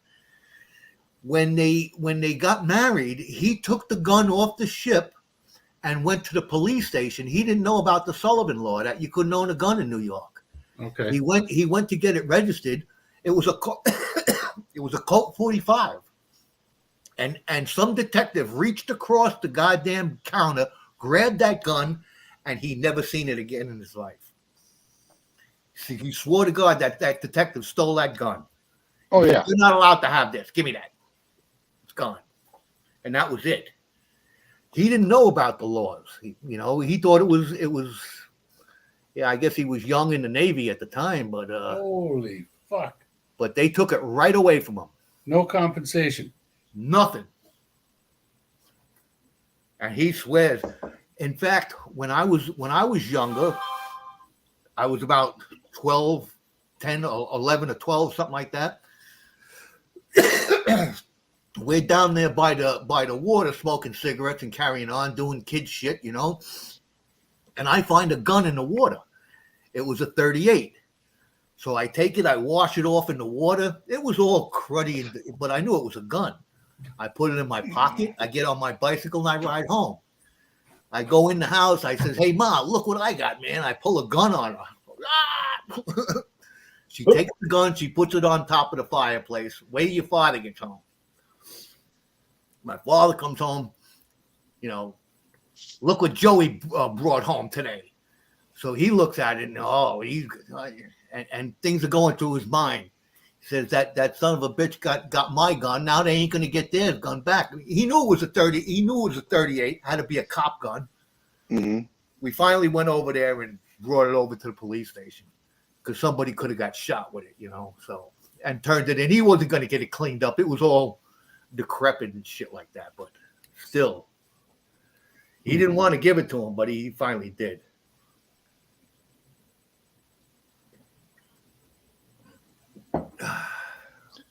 Now it's nuts up here. Justin Trudeau seems to think that he's going to eliminate street crime by eliminating legal gun ownership, and that's the same stupidity that's happening down here. It's like, you know what? I've owned firearms since I was 18 years old, and I've never shot a soul that Her Majesty the Queen didn't pay me to shoot. And so, you know, I mean, I am not the problem. You know, and legal firearms owners in Canada are not the problem. And thing is, it's the guy is fucking delusional.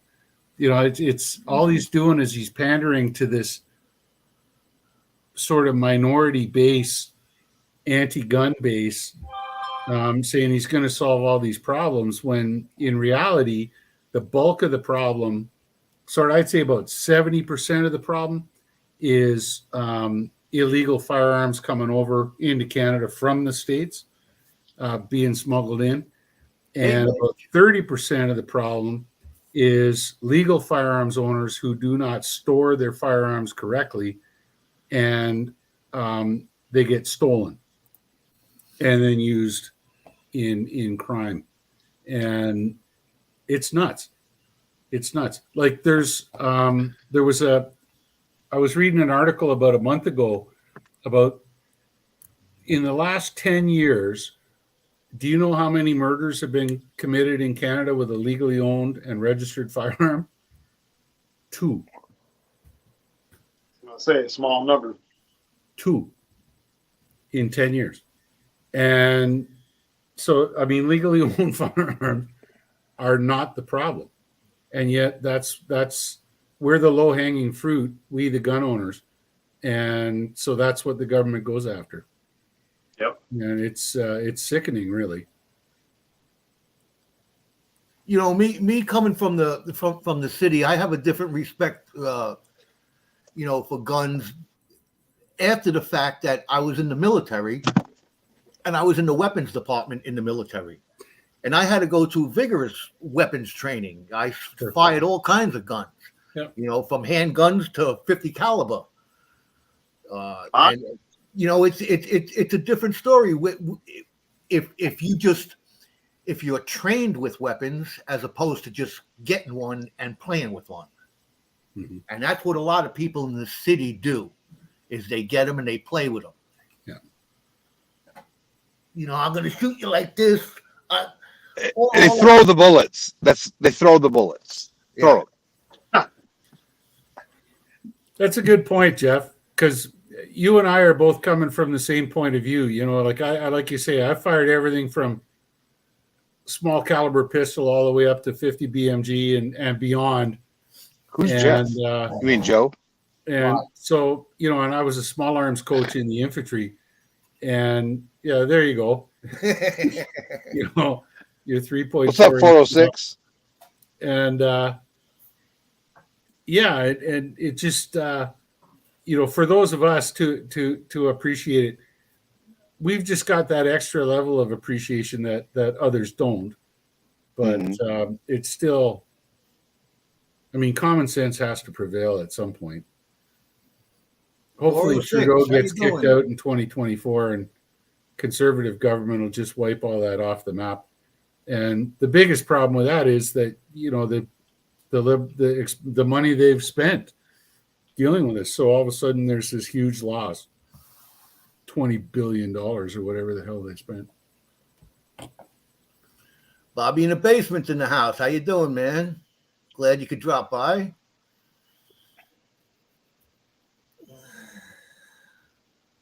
I'm feeling it. Yeah, I seen back in the chat a little while ago.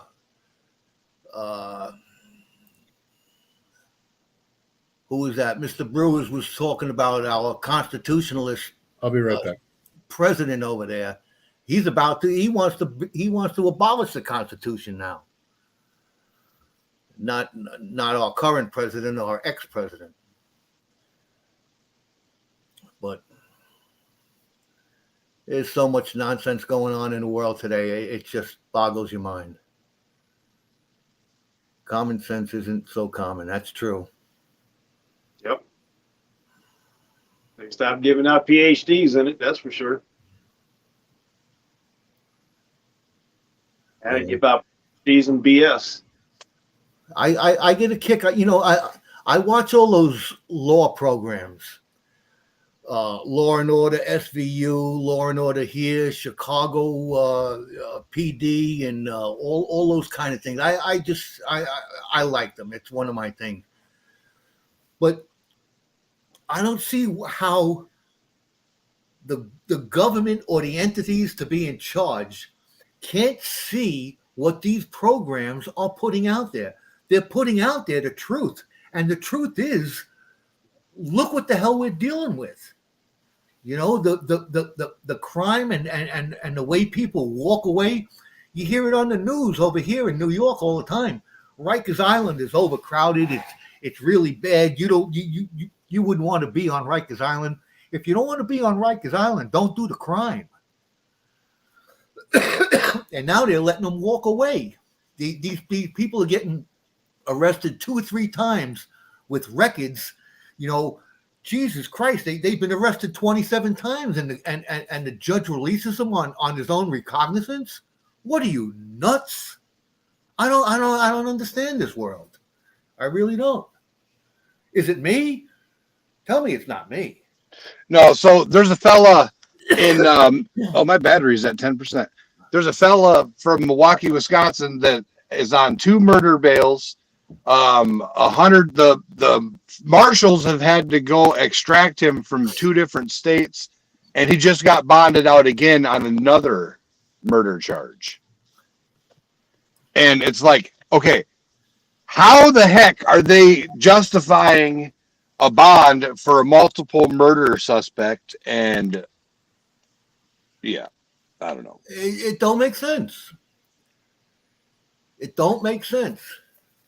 And now they're gonna, if I fail to appear in court for a traffic violation, now there's gonna be a warrant out for my arrest. What are they gonna do? They're gonna lock me up? Yep, put you in instead of putting the murderer in, because that's money. It's ludicrous to me. They let him go, but on account of I had a dentist appointment, or I got a little bit of dementia because I'm an old eagle over here, and I forgot to go to court. They're going to lock me up. Yeah. All right. The craziness of life. I'm going to go clean my gun now. Make sure it's in operating order.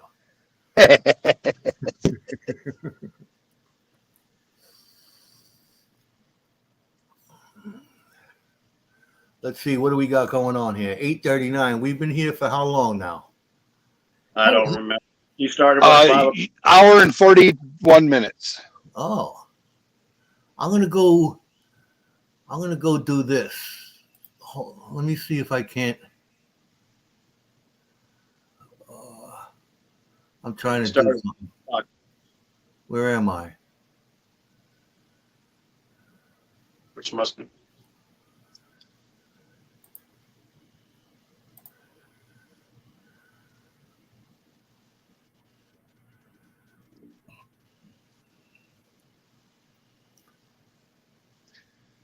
I'm over here playing in the on the YouTube side, making moderators here and there. Now that I know how to do it. Oh, you're a step ahead of me now.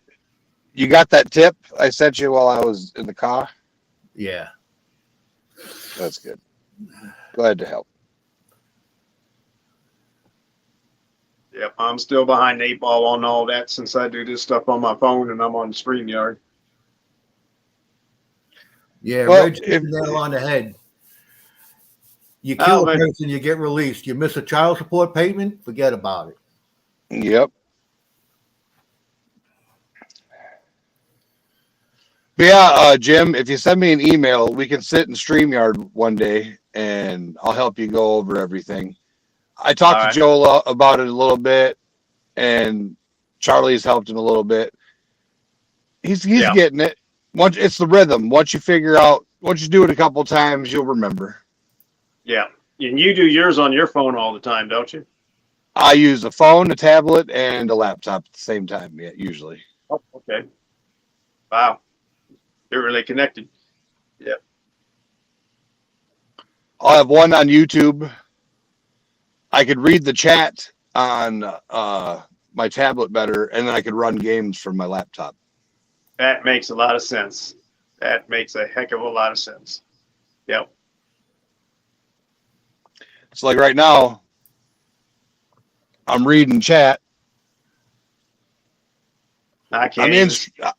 I'm in StreamYard. I'm reading chat, but I got my phone in my hand, and I can just read the chat. Well, you see, me on my laptop, I'm on StreamYard. I can still read the chat, but I also I have YouTube on another tab where I can switch back and forth, and I can make, people moderators. I could give people wrenches and stuff like that. I do that on my iPad when I'm running on my iPad. I'll go on Safari and I'll have one window for StreamYard and one for the other. I was on the wrong thing. I was on chat and not on comments. Oh. I just learned something. Just like you said earlier, Joe, I just learned something today. Learn something every day. Yeah, Stacy, you could if you hit chat and then you hit comments and then you go to the live stream comments from YouTube. That's what Jim just figured out. Yeah. I want to be careful and not do that because the last he did it. He did it before too. Yeah, I was watching it happen. It was funny. He fat thumbed it. You just missed it. He's like, I don't want to hit that, and he hit it. Sorry, guys. My eldest daughter just woke up from her nap, so I had to go and start reheating her supper for her. She hasn't been sleeping well, so the more sleep she gets, the better. Don't forget to smash that thumbs up, peoples. She didn't have the flu, did she there, Rock Butcher? No. She's just been really overpowered with she's getting stressed out with all the homework and stuff that they're giving her at school. And she's not sleeping well, so she's only been getting 6-7 hours of sleep a night. And at that age, grade 10, you should be sleeping 10 hours a night easy. And so I put the hammer down and I said, okay, you come home from school, get into bed, go to sleep. Robert Worley's in the house. Gonna let her sleep until she woke up, so she just got up. Hi, Robert Worley. How you doing, Robert? Well, I booted my. we know. That was funny. That was funny. Fat thumbs. Fat thumbs will boot you out every time. Were you going backstage, or are you going to Bayou Gold guys after? What's that? How much time we got left? I don't have my bifocals on. I think 16 minutes. Yeah, he's got what's he go on at 9 o'clock? 9:01, I believe is his time slot. Yeah. Yeah, we can hang out in the back for a while. I got a few questions to ask you. I want to find out about that kiln. All right.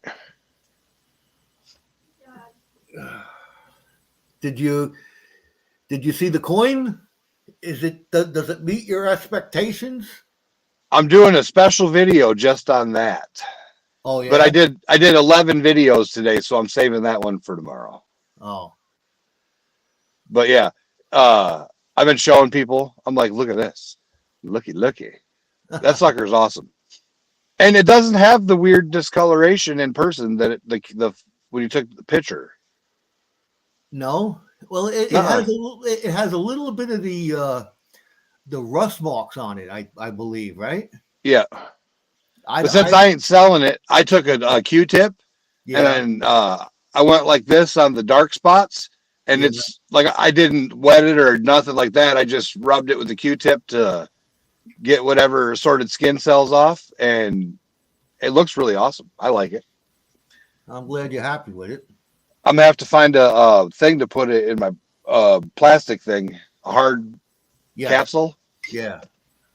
I don't. So that way, when I keep it in my pocket. Oh yeah. Yeah, you don't want. Yeah, you want to put it in something. Yep. I got my dream coin in the mail today. I saw that on your short. You didn't see the dream coin. I didn't show it. I thought you said this one's for me.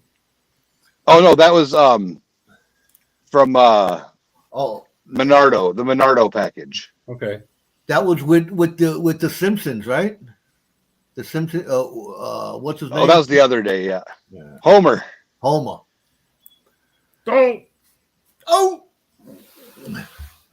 All right, Jim from Ashikura Mining. You enjoy your dinner there, and we'll talk to you soon. Thanks for stopping by. I appreciate it. Thanks for being on the panel with us. Good night, Jim. Bobby in the basement's here. The Nemesis. Yeah, so he commented on that mail call. He's like, "So my Nemesis sent you something, huh?" I said, "Well, it wasn't for me. It was for the giveaways. So, Bobby it's not in mine." the basement. Don't get that magnet, that fishing magnet, anywhere near your ass. Okay. You pulled that horseshoe right out.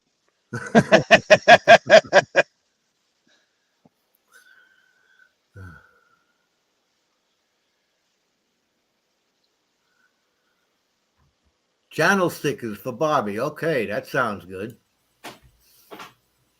Sweet. Yeah, Bobby's got some awesome artwork for his channel stickers. Oh yeah, nice. I think they look pretty cool.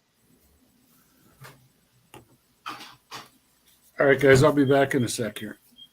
All right, no problem. Later, Stacy. Where's Stacy going? Oh, all right. Later, guys. He's got to eat. All right. Take care there, 406. We'll talk to you soon, man. We want you to come up on the panel soon. Get back into the norm of things here. Yeah. So enjoy your dinner, and we'll talk to you soon, man.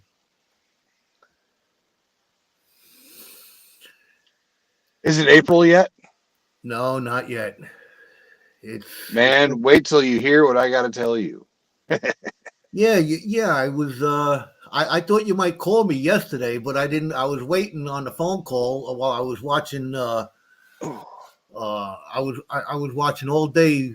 What was I watching? Either Law and Order or Chicago PD. I had a 3-part marketing final that I did yesterday, and then I did business law overnight, and let's just say I was tired. Yeah, I can imagine. Tonight I'm doing management principles.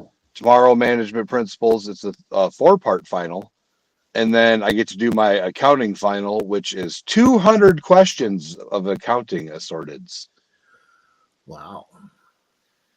6-hour test, and you can't pause it. You can't. Oh. I was wondering how they do that stuff online. You know, There's a timer. There's a timer at the bottom right-hand corner, and The test shouldn't take you 6 hours. It should only take you about 3.5, 4 hours. Yeah. So they do give you a couple hours to go to the bathroom, to go out and have a break. But you have 6 hours to finish that sucker, and you get one shot. And if you flub, if you lose Wi-Fi, anything, Yeah. boom, F. Wow. Online school is cool, but sucks at the same time. They've got some really neat. I think it's neat anyway, because my wife's doing online stuff as well. If you're doing an online test, they've got this artificial intelligence that watches. They say you have to have your camera on you at all times. Yep. And it's got to And make sure it's you. Shoulder, and you've got to be doing your work, and you have to, answer the test. And what it's doing is it's looking for, like, if it asks you a question and you've got a cheat sheet over here, and you keep looking there, and then you answer the question, it flags it. It flags it. And it doesn't mark it wrong, it flags it. Yeah. And then somebody will actually go and look at it and say, well, is she just talking to her kids who are in the kitchen, or, is she actually looking at a cheat sheet, and they can fail you purely based on the video. Yep. Like, I don't know if people have noticed, but sometimes my eye looks over here randomly. And that's because of pretty girls walking by, Jericho. The professor says, "Do you have a lazy eye?" And I said, "Yeah." She said, he's like, "Because every assignment and every test you did, you got flagged for everything."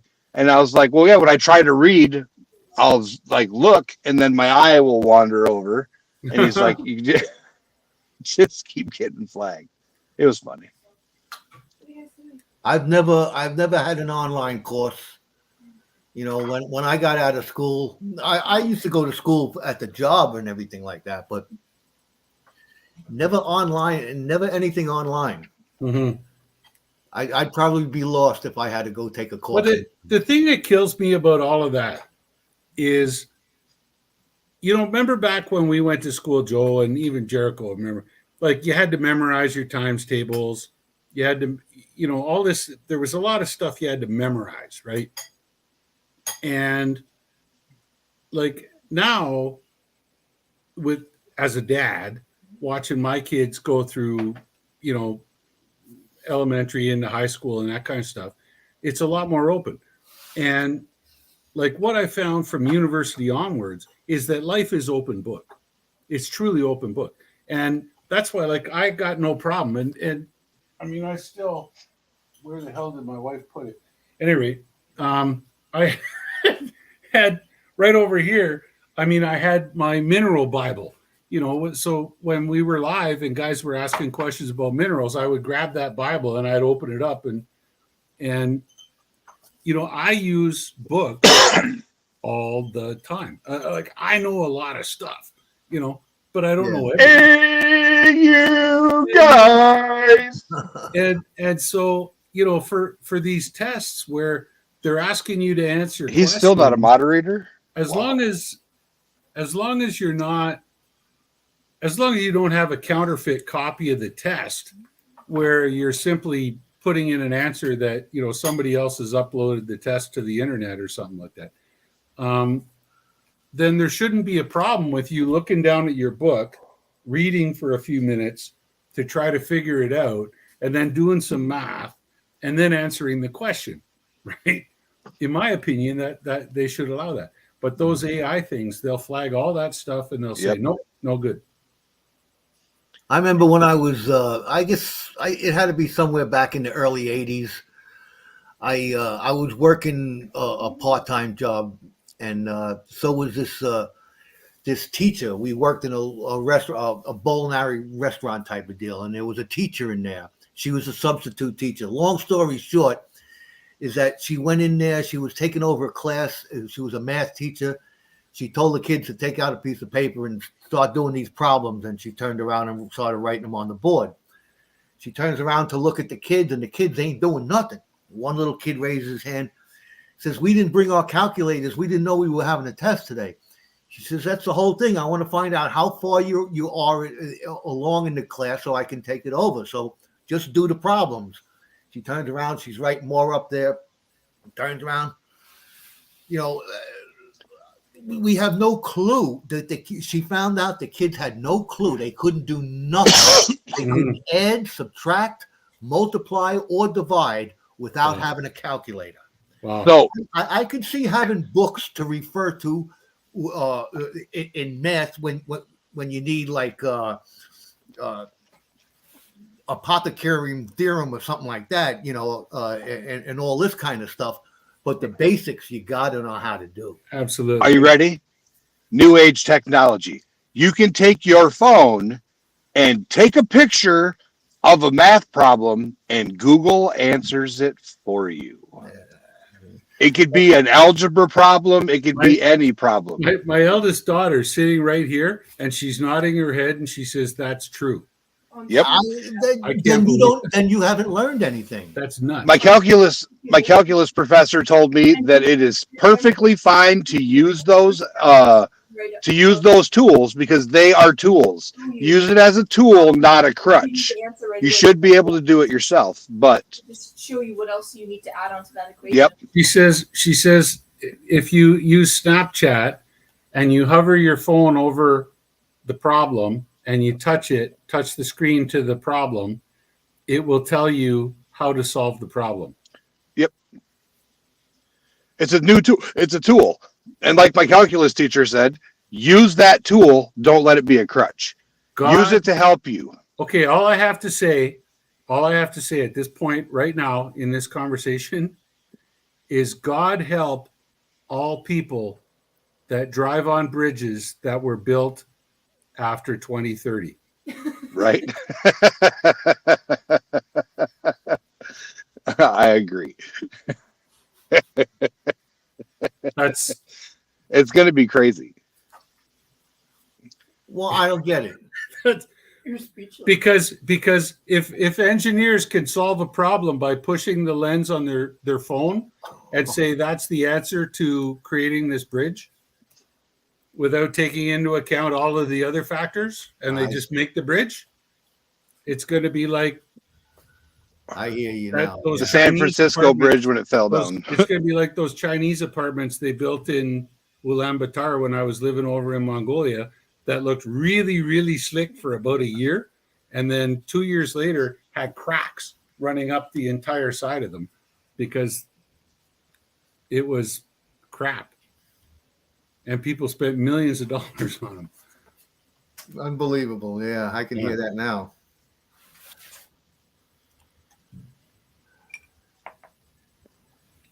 Three minutes till Anyway. transfer time.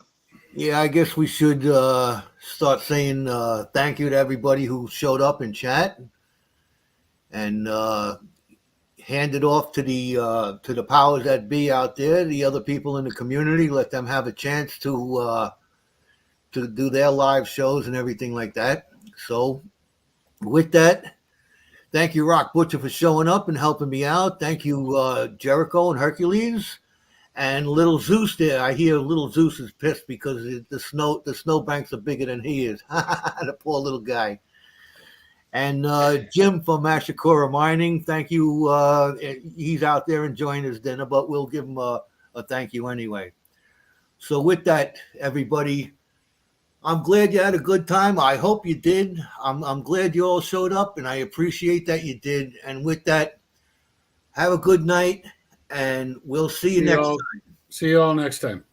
Okay. Take care, guys. Keep your stick on the ice, like they say in Canada. Merry Christmas. Keep your stick on the ice. That's right. All right. Polish.